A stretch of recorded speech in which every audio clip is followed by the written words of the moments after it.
Hello， 大家好，我是一元。今天我们要做一个神奇的测试了，就是近期有比较多玩家讨论的一个组合，就是用萨尔贡搭配阿卡琉斯。当然，我相信大多数玩家听到这样子的搭配会觉得很困惑，哈，这个用步兵搭配骑兵的搭配，你是不是疯了？我没有疯，但是国服那边呢，其实已经开始在讨论这个组合啦，而且也是有一段时间了。那为什么他们会用这个组合呢？这个组合有什么特别的地方呢？那各位如果还记得的话，其实萨尔贡他的攻击方式呢，就是他要分段是好几次打出去嘛。但是他的技能描述说是有讲到，他触发了技能之后，在接下来5秒内，每次基础攻击就会造成1次直接伤害。OK， 但是它是针对于目标而已。可是这一次我们可以看到的就是，如果你是拿来搭配阿卡琉斯，当阿卡琉斯打出了他的原型 AOE 的时候，你会看到目标身上它不是出现2个红字而已，而是3个。你们看到吗？这个是阿卡琉斯的技能，看到吗？它是跳出了3个数字。那阿卡琉斯它的连击伤害不是2次吗？为什么还会有第3次的出现呢？这个是不是 bug 来的？难道它是另外一个强力的组合吗？就有不少玩家在讨论这件事情了。所以今天我这个影片的重点呢，主要就是讲这个离奇的搭配啦。萨尔贡他这边的技能描述，因为他这里是说针对目标，就是说只有1个人而已，而不是造成5个目标，不像阿卡琉斯的 AOE 这样子。但是它的触发条件是根据每次基础攻击嘛。那我在之前就已经有跟大家讲过，之前刘彻的技能还没有改动之前呢，原本是写基础伤害或者是基础攻击的，而不是写连击伤害的。所以至少我们可以理解为，其实连击伤害就等于是说基础攻击。这也是为什么它可以触发到这个萨尔贡的技能原因。但是我不确定它这样子叠乘在一起是正常还是不正常的。至于阿卡琉斯，他这边所描述的就是2次连击伤害是不可能会打出第3个红字的，尤其是在萨尔贡打完了技能之后，除非是说萨尔贡针对的那个目标可能还会有第3个红字出现之外，其他是不太大可能的。所以我这边是已经有看到报告啦，可以给大家看一下。这里各位可以看到我是用萨尔贡搭配阿卡琉斯来做这个测试的。那我们不要看第1个目标，因为第1个目标它肯定是有3个红字的。我们看可能第4个目标吧，我们看百夫长。那么我的小号全部攻击的时间都是一致的，不是说用我自己的主账号去打他们，所以他们的时间是一致的，不会说哦他会不会一个比较快一个比较慢呢？是因为我的 AOE 打到他还是怎样？所以这边我们主要就是看了我方，也就是我自己触发的技能，萨尔贡的技能，还要在下个回合的时候才会打出直接伤害嘛。那我们看一下，确认一下他是否是真的有打出去的。这边是没有的，因为我这个百夫长不是他的主要目标嘛，所以这边是完全看不到的。所以我们看回去，如果是主要目标的时候，你们就会看到他的战斗日志就会打出伤害，你们看到吗？不过这边看起来神射手才是他的主要目标啊，其他部队不是他的主要目标。这里损失了兵力是正常的1个红字了。然后下面当阿卡琉斯触发技能的时候，他这里也是有触发他的技能，也是合理的，所以我们才会看到有3个红字。可是我们看其他的部队的时候，我们回来百夫长这里，他肯定不是第1目标，可以看到他是比较后期才攻击的。但我们可以看到萨尔贡触发了技能，在第2次的时候，他这边是完全没有写到他的伤害有多少，没有说帝国之主在这里的。可是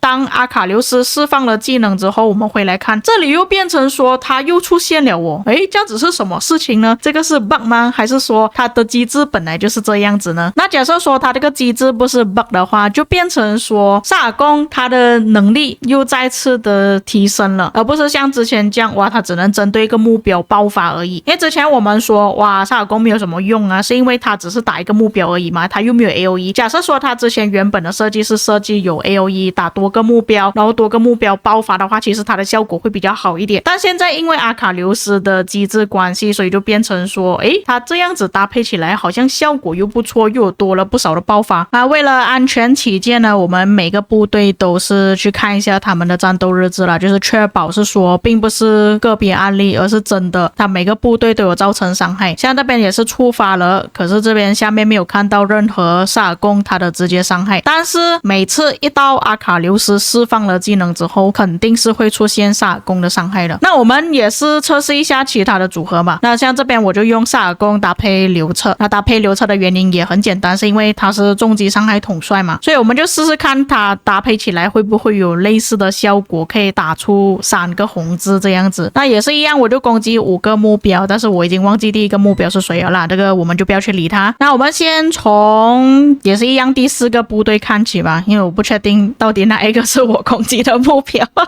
只是为了要确认它是否不是每个部队都有这样子的效果，确定它不是 bug 来的啦。那这边我们可以看到这个不是它的主要目标，它触发了技能，但是这边没有造成伤害。那留到刘彻释放技能的时候，也就只有刘彻的技能而已，没有看到萨尔贡的技能，所以这个才是属于正常现象。他在其他的统帅上面也是写出他触发了这个技能，也只是为了要给你看他还有多少个回合而已，但是不会对你造成任何的直接伤害的。那同样的道理，既然我们可以通过阿卡琉斯就是去触发了萨尔贡的技能，那我们还有另外一些连击伤害统帅嘛，所以这里我就用了亚瑟。但是亚瑟有一个问题啊，因为亚瑟他必须要做主将才有连击伤害，他做副将是没有连击伤害，他只有技能伤害而已，所以我就用亚瑟作为主将了，可能出来的效果会有一点点偏差。因为萨尔贡他的技能就是在他触发之后接下来5秒内，所以我们必须要看就是当萨尔贡触发了技能之后，刚好在他这个覆盖的5秒之内触发到亚瑟的连击伤害的时候，看会不会也是有类似这样子的情况。那我在录制影片的时候，其实我看到他的那个效果不是很明显啊，就他到底跳出了1个红字、2个红字还是3个红字，所以这边我们就从报告这边开始看，我们也是一样看第4个吧，因为前面这3个我不确定哪一个是他的主要目标，我们直接看第4个。第4个的话肯定不是他的主要目标嘛，所以我们可以看到就是当萨尔贡触发技能的时候，看他下一个回合有没有造成伤害就知道了。所以这边至少我们可以确定我这个部队并不是他的主要目标，所以我们现在只是需要找到当萨尔贡触发了技能的时候，刚好在5个回合就是5秒之内再次触发亚瑟的技能的时候，所以这里我们可以看到主动技能、副将、主将、副将，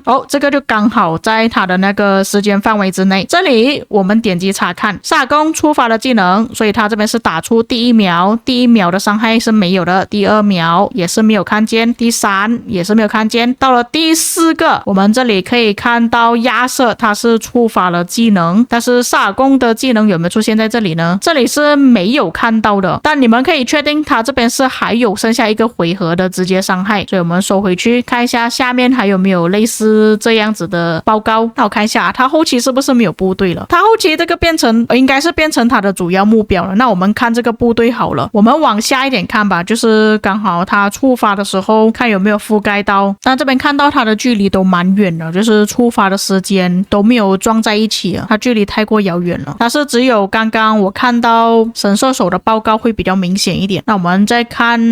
最后一个呢，这边有一个，那我们看一下啊，这里我们就可以看到他是亚瑟的技能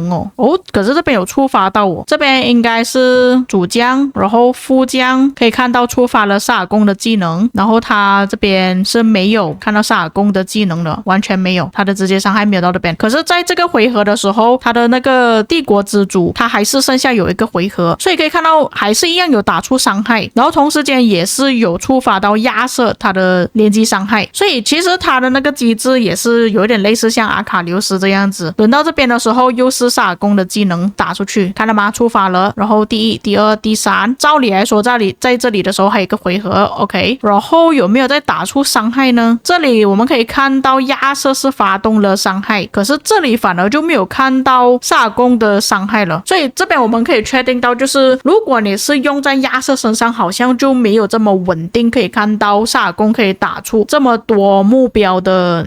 直接伤害。可是如果你是搭配阿卡琉斯的话，就会看得比较明显一点，就是他是肯定保证说每个目标它都是会打到3次红字的。这样我就可以理解为什么当初亚瑟出来的时候没有玩家去讨论这个组合。一方面也是因为亚瑟他做主将，萨尔贡做副将的话会比较难触发。如果是萨尔贡做主将，亚瑟做副将，就是假设说亚瑟是副将，他还是有连击伤害的话，触发的效果会比较好一点，会比较明显一点。那至于如果你们是用萨尔贡搭配阿卡琉斯这个组合，是不是一个好的组合呢？这个我就不敢保证了。不过我觉得玩家还是可以尝试去搭配看看的。那如果各位有看我影片的话，也知道我上个影片是有讲到新地图那个密室的问题啊。但如果你们是用这个组合，就是用萨尔贡搭配阿卡琉斯的话，就不要用到新地图的密室了，因为那个密室会把你这个步兵天赋的统帅影响到阿卡琉斯他所打出去的伤害会变成重击伤害。所以如果你们是想要用萨尔贡搭配阿卡琉斯这个组合的话，你们就要升级妙策兵无常师这种，它里面有那个密室是可以把你的副将的兵种换成别的兵种，而不是把阿卡琉斯的伤害换成别的伤害那种。但以目前的版本来说，萨尔贡他这边的提升属于比较偏低一点啊，他生命值有提升，但是攻击不够。所以如果你们有觉醒的萨尔贡又想要去尝试的话，可以去尝试看看啊。如果你们试了之后可以给我一些感想，但我个人还是不想要用这种奇奇怪怪的方式去打啦，我还是会想要用亚瑟搭配阿卡琉斯这个组合。因为虽然是说萨尔贡他可以在打出多个目标的那个爆发，就把他的主动技能变成5个目标都会受到伤害了，但也就可能就2个回合而已。可是如果你们是用亚瑟搭配阿卡琉斯的话，他们是可以一直不断的去释放他们的主动技能，通过他的觉醒效果，通过专属铭文军器，还有另外一点就是连击的天赋，也是有机会可以再次触发他的连击伤害的。所以这边我只是给大家一个概念啊，给大家另外一个想法啦。那你们觉得用萨尔贡搭配阿卡琉斯这个组合怎么样呢？不过我个人觉得还蛮稀奇的，就蛮有趣的。如果官方之后他们可以推出更加多类似这样子的统帅，就是你可以搭配旧的统帅一起使用，可以开发不同的搭配的话，游戏会更加有趣。可能可以用回旧的统帅再搭配新的统帅一起使用，而不是说哎呀你每一次推出新的统帅我就要去培养，然后那些旧的统帅全部都要被淘汰，是不是？我相信大家会认可我说的话了。 OK， 那么以上就是本期内容，至于各位有什么看法，有些遗漏或错误的地方，也可以在评论区帮我补充。我们下个影片再见。